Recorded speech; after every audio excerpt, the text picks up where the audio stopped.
Hi everyone, कैसे हैं आप सब। जैसा कि आज थंबनेल में लिखा है कि रीडिंग समरी है जो आइल्स की, वो काफ़ी डिफ़िकल्ट मानी जाती है स्टूडेंट्स में। तो आज मैं आपके लिए कुछ ऐसी टिप्स लेके आया हूँ समरी के लिए, स्पेशली समरी के लिए, जिससे आपको ये डिफ़िकल्ट नहीं लगेगी। मैं जो आपको आज टिप्स बताऊंगा उसके बारे में बहुत कम लोग आपको, बहुत कम इंस्टीट्यूट्स आपको बताएंगे। इसमें बहुत ज़्यादा डिफ़िकल्टी नहीं होनी चाहिए, क्योंकि ये बहुत इजी होती है इसको सॉल्व करना। कुछ छोटी सी चीज़ें आपके सामने लेके आया हूँ मैं, ये समरी का एक पार्ट है जो आप देख पा रहे हैं।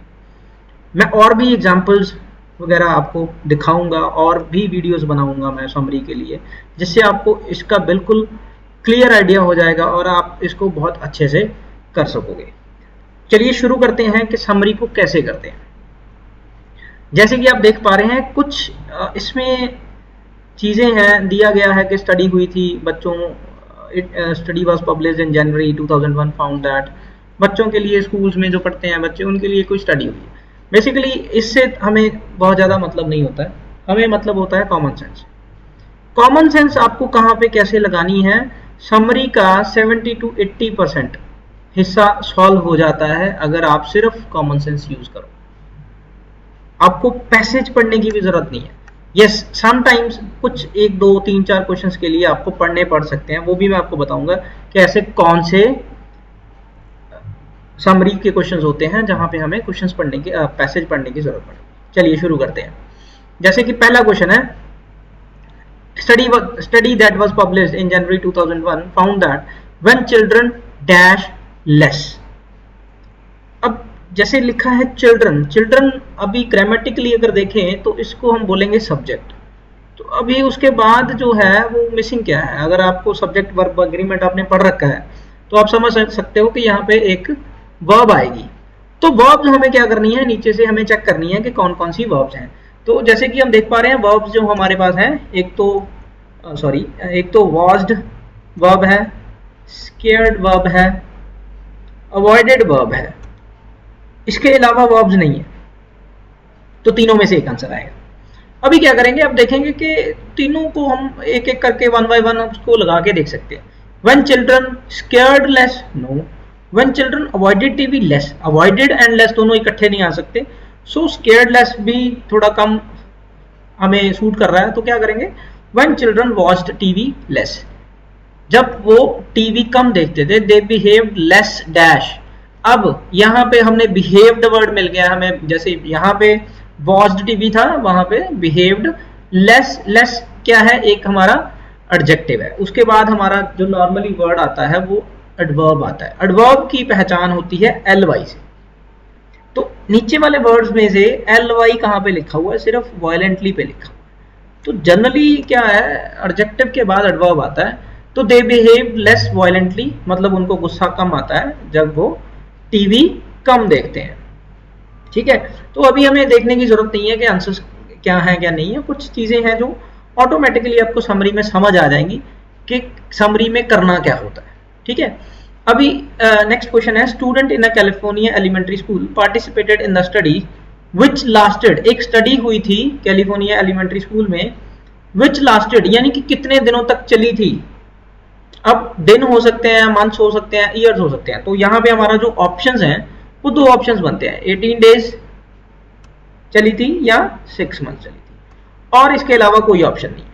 तो अभी यहाँ पे मुझे पैसेज पढ़ने की जरूरत पड़ेगी, क्योंकि ये जो स्पेसिफिक इंफॉर्मेशन है वो पैसेज में दी होगी कि जो कैलिफोर्निया एलिमेंट्री स्कूल में स्टडी हुई थी वो कितने टाइम के लिए चली थी। तो इससे हमें बहुत इजीली मिल जाएगा। हमें क्या करना है, जस्ट जाना है कैलिफोर्निया, देखना है वहां पे कैलिफोर्निया में जो भी स्टडी हुई थी उसका टाइम कितना था, 6 महीने का था या 18 दिन का था। तो ये आंसर इस तरीके से मिलेगा। यहाँ पे हमें डेफिनेटली पैसेज देखना पड़ेगा। तो ये वाले क्वेश्चंस पे हमें पैसेजेस देखने की जरूरत पड़ती है। आगे के क्वेश्चंस करते हैं।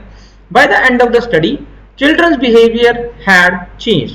For example the children's dash, अब जो ये अपॉस्ट्रोफी लगा इसका काम है, इससे हमें एक आंसर मिल जाएगा। Children's dash reported that children were acting less violently than before. अब चिल्ड्रन के कौन से, चिल्ड्रन का कोई है जो बताता है कि चिल्ड्रन ने लेस वायलेंटली बिहेव किया है पहले से। तो चिल्ड्रन के पेरेंट्स तो होंगे नहीं, तो सॉरी चिल्ड्रन के टीचर्स तो नहीं होंगे, चिल्ड्रन के पेरेंट्स ही होंगे, तो आंसर वुड बी पेरेंट्स। ठीक है, सो इसका आंसर रहेगा पेरेंट्स। चिल्ड्रन के पेरेंट्स ने रिपोर्ट किया, बताया कि चिल्ड्रन जो हैं, उनके बच्चे हैं जो, उन्होंने लेस वायलेंटली बिहेव किया पहले से, जैसे ही उन्होंने स्टडी में पार्टिसिपेट किया। ड्यूरिंग द स्टडी, अगला क्वेश्चन करते हैं, during the study the children kept a record of the dash they watch TV. अब चिल्ड्रन ने कौन सी चीज का रिकॉर्ड रखा अपने पास? अब आप खुद ही समझदार हो गए हो मेरे हिसाब से, आप देख सकते हो कि किस चीज का रिकॉर्ड रखेंगे। क्लासमेट का रिकॉर्ड नहीं रखेंगे, नॉन वायलेंट प्रोग्राम्स का रिकॉर्ड नहीं रखेंगे, number of hours, time of a day, दोनों में से एक आ सकता है। तो देखोगे रिकॉर्ड क्या है भाई, जो टीवी वॉच कर रहे हैं उनका कितना नंबर ऑफ आवर्स उन्होंने टीवी वॉच किया। तो आंसर क्या आएगा? नंबर ऑफ आवर्स उन्होंने रिकॉर्ड किया। जैसे ही उन्होंने रिकॉर्ड किया देन फिर उसके बाद क्या करोगे आप? उनको लगा कि भाई नंबर ऑफ आवर्स जो हैं वो मेरे ज्यादा हैं, तो क्या करेंगे? फॉर 10 days दे, उन्होंने क्या किया? दे। अब आप समझ रहे हो क्या आंसर आएगा? अब आंसर आएगा अवॉइडेड टीवी। अब उन्होंने 10 दिन के लिए टीवी अवॉइड कर दिया। हम जनरली भी यही करते हैं।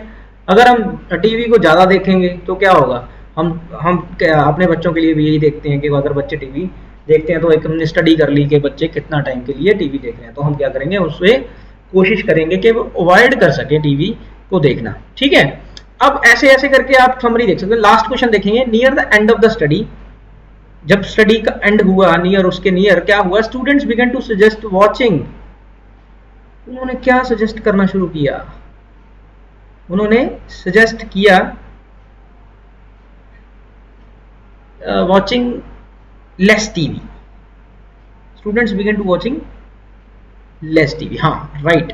तो इसमें क्या होगा? इसमें भी आप देख सकते हो कि हमारे टीचर्स, वॉचिंग टीचर्स नहीं आएगा, वॉचिंग क्लासमेट्स नहीं आएगा, watching time of the day नहीं आएगा। अब वो क्या सजेस्ट करेंगे कि लेस टीवी आप देखो, उससे जो भी बेनिफिट्स होंगे वो आगे की कहानी है, उसमें हमें नहीं जाना है। तो हमें इस तरीके से हम समरी को कर सकते हैं।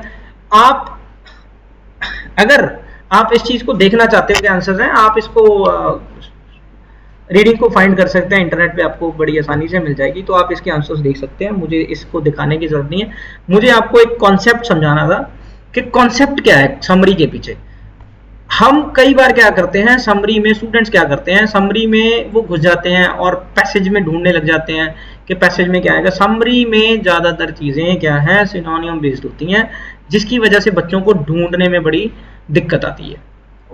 वही दिक्कत के चलते मैंने इन चीजों को थोड़ा सा ट्राई किया है कि हम कैसे इसको इजी कर सकते हैं। सो मुझे लगता है कि जो ये मेरी वीडियो है वो डेफिनेटली काफ़ी स्टूडेंट्स को बेनिफिशियल रहेगी। आप ज़्यादा से ज़्यादा इस वीडियो को शेयर करो और जितने आईएलटीएस के स्टूडेंट्स हैं उनके पास भेजो। मैं भी यही चाहता हूँ कि जो समरी पार्ट है रीडिंग का, जिसको काफ़ी इंस्टीट्यूट्स ये कहते हैं कि डिफ़िकल्ट है, बट मेरे को ये लगता नहीं है कि ये डिफ़िकल्ट है। Guys, I am doing a lot of efforts to find tips and tricks for reading, so I recommend everyone to share this video with your near and dear ones so that they can also get this benefit. Moreover, मैं ये कहूँगा कि अगर कोई students मेरी video को देख रहा है, वो बरनाला का है, पंजाब बरनाला एरियाज में है, वो मेरे पास और भी बहुत सारी टिप्स हैं वो मैं क्लास में करवाता हूँ, तो आप ज्वाइन कर सकते हो, मेरा चैनल ज्वाइन कर सकते हो, मेरा इंस्टीट्यूट ज्वाइन कर सकते हो। फाइनली आई वुड से मेरे चैनल को सब्सक्राइब कीजिए, मेरे चैनल को शेयर कीजिए अपने फ्रेंड्स के साथ, और अपने आइल्स जो भी क्लासमेट्स हैं आइल्स कर रहे हैं, तो ये वीडियो डेफिनेटली उनके लिए होगा। Thank you.